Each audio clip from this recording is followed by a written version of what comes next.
So who are you? Who are you? Peter had a similar conversation with Jesus, but it started out a little bit differently. And Jesus asked Peter this question in Matthew 16. Instead of saying, who are you? He said, who am I? Because what comes to mind when we think about God is the most important thing about us. And so Jesus isn't starting the conversation. I just equated A.W. Tozer to Scripture, and I apologize for that. I'm just using it as an example. But in Jesus isn't saying, who are you? He starts the conversation by saying, who am I? And he asks Peter and the disciples, who do people say that I am? And they replied, some say John the Baptist, others say Elijah, and still others Jeremiah or one of the prophets. But what about you? He asked, who do you say that I am? And Simon Peter answered, you are the Christ, the Son of the living God. And Jesus replied, blessed are you, Simon, son of Jonah, for this was not revealed to you by man, but by my Father in heaven. His revelation of who Jesus was came not because of knowledge or understanding, but by revelation. And I tell you this, Peter, that revelation of who I am, that you are Peter, and on this rock, that rock, I will build my church, and the gates of hell will not overcome it.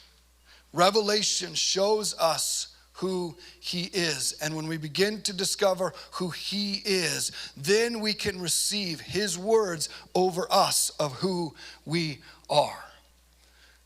This is not just a bypass moment with God where we all sit in a room and go, tell me how awesome I am. What's my identity, God? I just want to pass you by. It is a surrendering of the entirety of our life, our cycles, our family, our spiritual DNA, all of it. We're surrendering it all to him and saying, I want more and more and more and more revelation of who you are and what you are like. And I want to set my heart and my focus on that.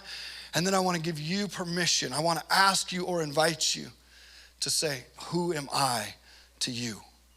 And as he is able to speak to us, we have to rise up in faith and hold on to what he speaks to us as he reveals to us who we are.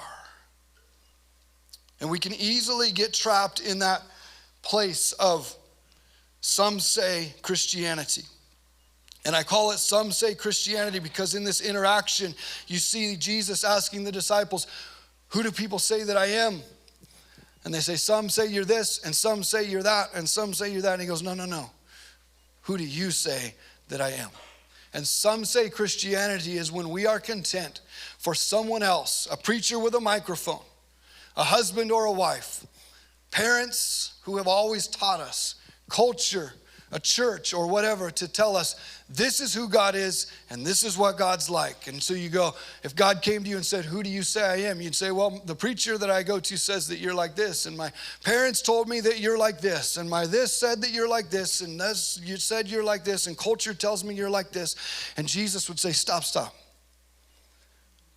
I don't want to know what everybody else tells you about our relationship. I want to know who you say that I am. It requires a willingness to walk into intimacy, to know the Father, to be able to have our identity revealed to us, and that we would not be people who answer the question, who am I, with some say this and some say that, but we would be able to say,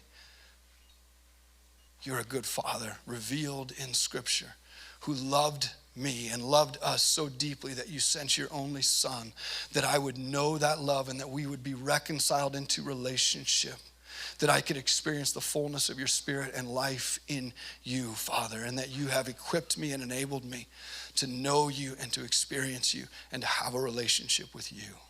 That's who you are. Not some say this or some say that. And when he speaks to us about who we are, as I said, we need to be able to choose by faith to rise up into it.